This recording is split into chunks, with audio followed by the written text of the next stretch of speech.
और इस वक्त की बड़ी खबर आ रही है। कांग्रेस नेता कमलनाथ ने ममता बनर्जी के आवास पर पहुंचे। ममता बनर्जी के साथ कमलनाथ की ये मुलाकात शुरू हो गई है। बैठक में प्रशांत किशोर भी मौजूद हैं।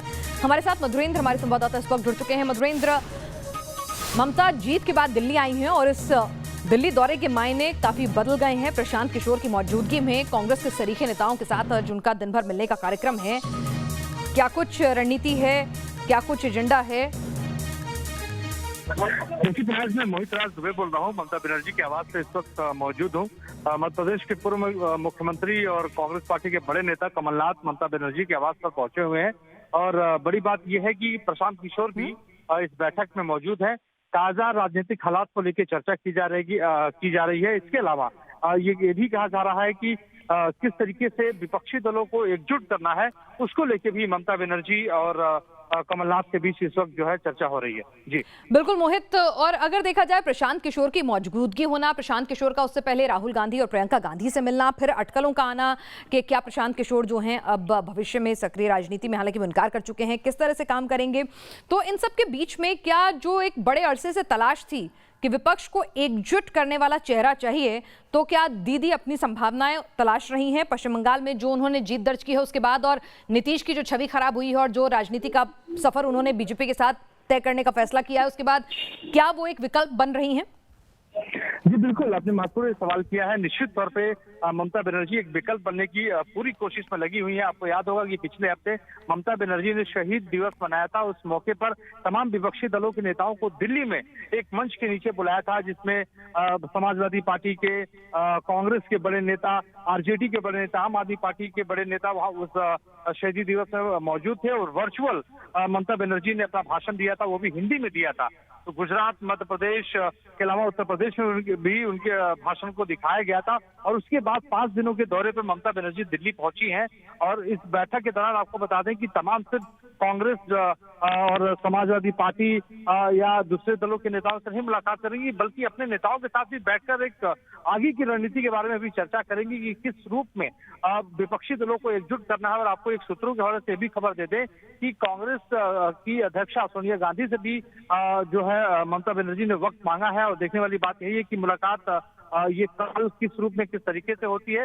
लेकिन ममता बनर्जी की आज इस कमलनाथ की मुलाकात के बाद प्रधानमंत्री नरेंद्र मोदी के साथ मुलाकात है। उसके बाद वो आनंद शर्मा जो कांग्रेस के बड़े नेता हैं, राज्यसभा में डेप्यूटी लीडर ऑफ अपोजिशन है, उनसे भी मुलाकात होनी है और कल अपने सांसदों के साथ वो बैठक करेंगी। जी बिल्कुल, तो दीदी अपना कद बढ़ाने की पूरी कोशिश में लगी हुई हैं, बंगाल से दिल्ली तक का सफर तय करने की कोशिश में लगी हुई हैं।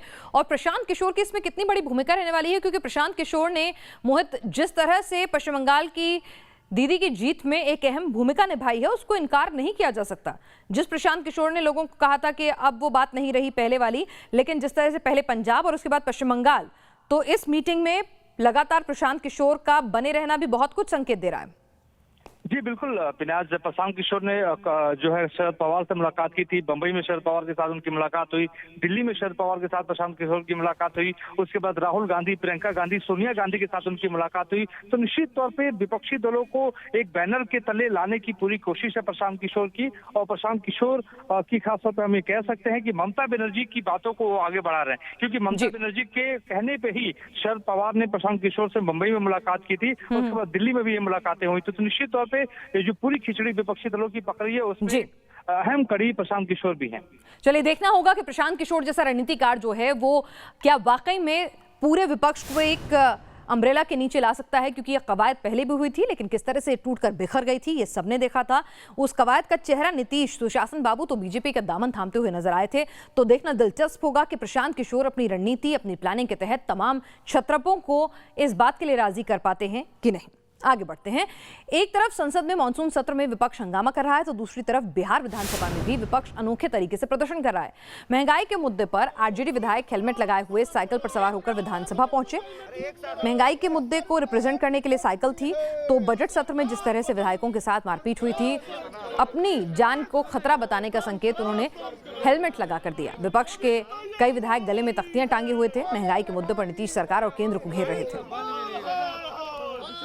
ग्राउंड जीरो से हमारे संवाददाता रजनीश सिन्हा की ये रिपोर्ट देखिए कि किस तरह से लगातार आज दूसरे दिन भी बिहार विधानसभा में तमाम जो विधायक हैं आरजेडी के, वो किस तरह से पहुंचे हैं।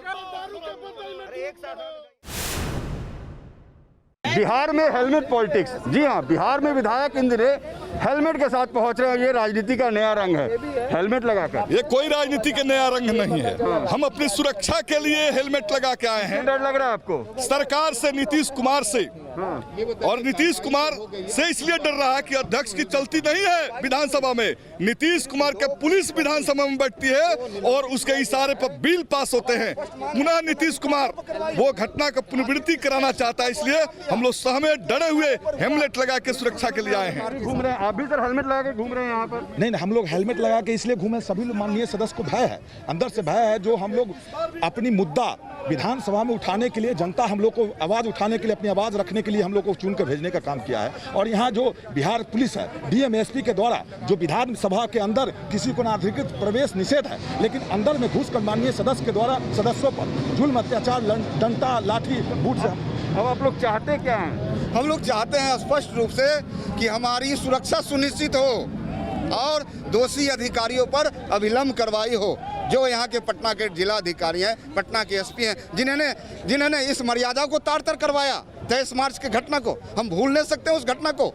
वह काला दिन है हमारे लिए और आज भी भय लग रहा है मुझे, जिसके कारण हम लोग हेलमेट पहन के आए हैं। डर लग रहा है, बहुत डर लग रहा है क्या? नहीं, डर क्यों लगेगा? हेलमेट के साथ लेकिन सेफ्टी अपने हाथ में है। जैसे कि बाइक पे चढ़ते हैं तो हेलमेट पहनते हैं ताकि सर बच सके, वैसे ही हम लोग सेफ्टी है। क्या पता डंडा चल जाए, क्या पता क्या हो जाए। हाँ, विधानसभा का जो अपमान पिछले बार हुआ ये सब लोगों ने देखा है। हाँ, और हम लोग ये जानते हैं कि भाई अपनी सेफ्टी जो है अपने हाथ में है। चलिए, तो अपनी सेफ्टी अपने हाथ में है। अजीबोगरीब तस्वीर है। अमूमन जो तस्वीर आपको पार्किंग लॉट में देखने को मिलेगी, बिहार विधानसभा परिसर में देखने को मिल रही है। बिहार में हेलमेट पॉलिटिक्स शुरू हो चुका है, यानी हेलमेट लगाओ, सरकार से डर दिखाओ और नीतीश कुमार पर आक्रमण तेज करो। वीडियो जर्नलिस्ट सत्येंद्र के साथ रजनीश सिन्हा, न्यूज नेशन, पटना। तो किस तरह से अपनी जान को भी खतरा बता रहे हैं और बढ़ती महंगाई को भी मुद्दा बना रहे हैं बिहार के ये विपक्ष के विधायक। आगे बढ़ते हैं, बात करते हैं हमारे खास शो देश की बहस की, जिसमें हम मुद्दा जो है बहस का आपके द्वारा चुनते हैं। तो आज हमने आपको 3 ऑप्शन दिए हैं बहस के मुद्दे के लिए, जिन पर आप वोट कर सकते हैं। ऑप्शन 1, हंगामेदार मानसून सत्र में कामकाज का सूखा कब तक। ऑप्शन 2, असम मिजोरम सीमा पर क्यों भड़की हिंसा। ऑप्शन 3, ममता बनर्जी के दिल्ली दौरे के क्या है मायने। वोटिंग के जरिए आप हमारी वेबसाइट पर जा सकते हैं www.newsnationtv.com। न्यूज नेशन के मोबाइल ऐप के जरिए वोट कर सकते हैं। ट्विटर हैंडल या फेसबुक पेज के जरिए भी आप वोट कर सकते हैं। अगर आप हमारी इस बहस का हिस्सा बनना चाहते हैं तो 9711002266 9711002266 पर अपनी सवाल, अपनी राय का वीडियो बनाकर हमें व्हाट्सएप करें। देश की बहस में आपके सवाल को शामिल किया जाएगा। आपके चुने हुए मुद्दे पर देखना ना भूलें देश की बहस, रात 8:28 पर दीपक चौरसिया के साथ।